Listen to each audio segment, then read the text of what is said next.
నమస్తే అండి. Welcome to Sri Kitchen. ఇప్పుడు నేను దొండకాయలో మామూలుగా దొండకాయ కూర అందరూ చేస్తారు కదా, ముక్కలు కట్ చేసి ఫ్రై అని, కర్రీ అని, ఎగురు కూర అని, పచ్చిపప్పు పెసరపప్పు చల్లుకొని.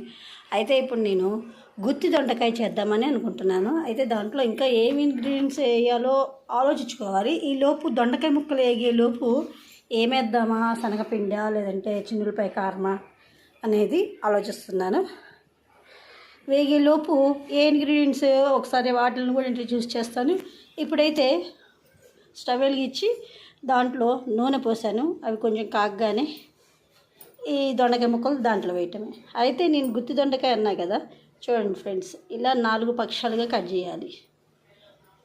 ముక్కలను అన్నిటిని అట్లా కట్ చేసా. అయితే చూడండి, వీటికి నీరు ఊరింది.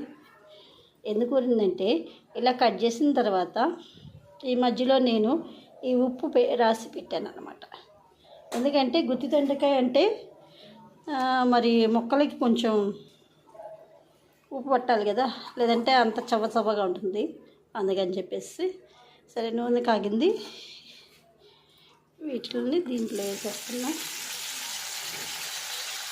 నీరు కూడా ఊరినాయి.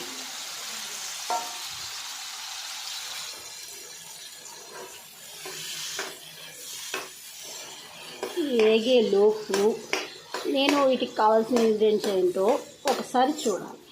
చూసిన తర్వాత మీకు నేను శనగపిండితో వేయాలా, చిన్నులతో వేయాలా అనేది ఒకసారి చూపిస్తాను.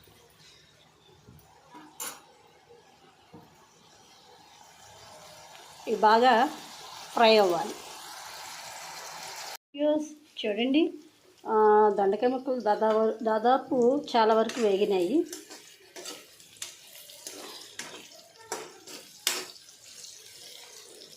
ఇంకొంచెం వేగితే దొండకాయ బజ్జీ కూర చేద్దామని చెప్పి డిసైడ్ అయ్యాను.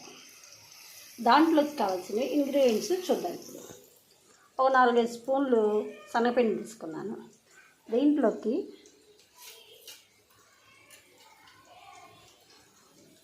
కొంచెం జీలకర్ర,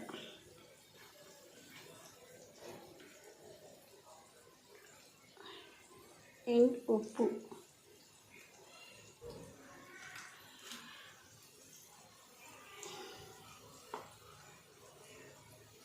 కొంచెం కారం,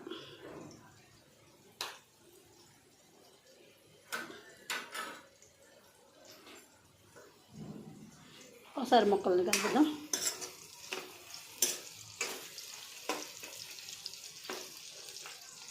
ఈ మొత్తం కలిసిపోయేటట్టుగా కొంచెం కలుపుకుందాం.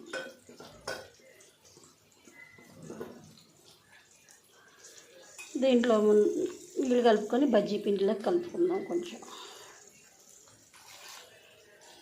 కొంచెమే నీళ్ళు పోయాలి, ఒకేసారి పోస్తే మళ్ళీ ఎక్కువైపోతుంది.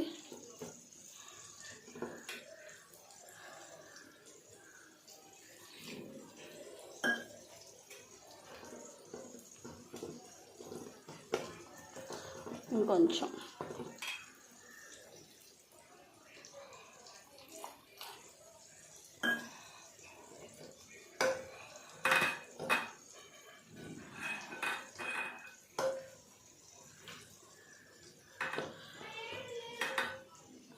కలిసిపోయింది కదా.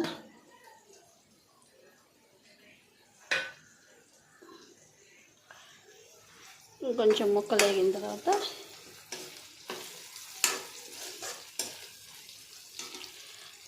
దీంట్లో వేసుకుంటే శనగపప్పు, కొంచెం చిన్నులపాయలు, కారం వేసి మిక్సీ పట్టి దీంట్లో కలిపేసేయచ్చు, బాగానే ఉంటుంది. ఎందుకంటే బాగా డీప్ ఫ్రై అయినాయి ముక్కలు కూడా. దొండకాయలు డైరెక్ట్ బజ్జీలాగా వేసేసేస్తే ఇవి కచ్చాపచ్చిగా ఉంటాయి కదా, ఉడకవు, ఏగవు, బాగోవు. అందుకని చెప్పేసి ముక్కలు 4 పక్షాలకు కట్ చేసేసి ఇలా వచ్చే వరకు చేసి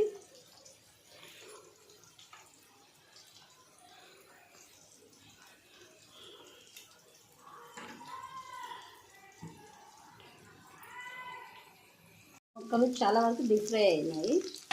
ఇప్పుడు వీటిని తీసి ఈ శనగపిండిలో వేసుకొని కలిపేసి మళ్ళీ బాండీలో వేసేస్తే సరిపోతుంది.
ముక్కలకి ఇలా శనగపిండి పట్టాలన్నమాట. ఇప్పుడు వీటిని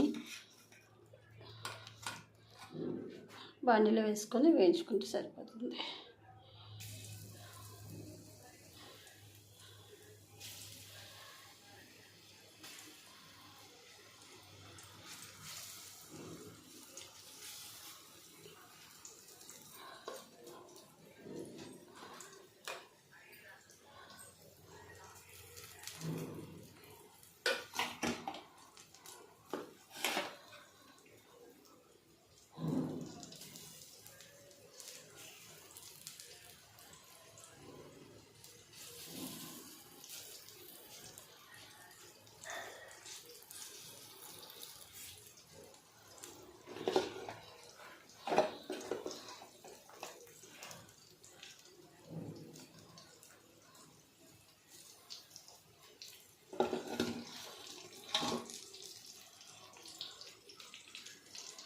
దీన్ని కొంచెం కదపకుండా అట్లాగే ఉంచితే కొంచెం పిండి గట్టి పడుతుంది. అప్పుడు కదిపితే మీకు ఇది డీప్ ఫ్రై అయిన తర్వాత దీంట్లో చిన్నులపాయ కారంగా వేసుకోండి. చాలా వరకు కూర కొంచెం వేగింది. అది వేగేటప్పుడే నేను దీంట్లో వాము కొంచెం వేస్తున్నాను. ఇందాక ఆల్రెడీ జీలకర్ర కూడా వేసాను పిండిలో. ఇప్పుడు 2 ముక్కలే కదా చిన్నులపాయలు, అందుకని ఇట్లా కవర్ మీద నేను చిన్నులపాయ, జీలకర్ర, కారం వేసి దంచాను. ఫ్రెష్గా వేసింది ఆ వాసన వేరేగా ఉంటుంది. 2-3 తీసుకున్నాను చిన్నులపాయలు. మిక్సీలో పట్టవు కదా, ఎప్పుడన్నా నేను ఇలాగే చేస్తానన్నమాట. మిరియాలు కానీ 4-5 తీసుకుంటే ఇలాగే దంచి దాంట్లో వేస్తాను. ఇంకొంచెం ఇదైపోతే కనుక ఫ్రై అయిపోతే కనుక తీసేసి కారం చల్లేసి తీసేయటమే. దాంట్లో కొంచెం నూనె ఎక్కువైతే కనుక శనగపప్పు పొడి వేసుకోవాలి.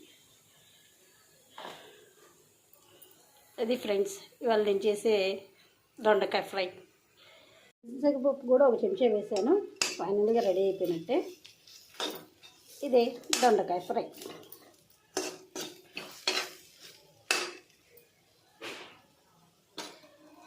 Thank you viewers. నచ్చితే లైక్ చేయండి, షేర్ చేయండి, సబ్స్క్రైబ్ చేయండి అండ్ కామెంట్ కూడా చేయండి. Thank you.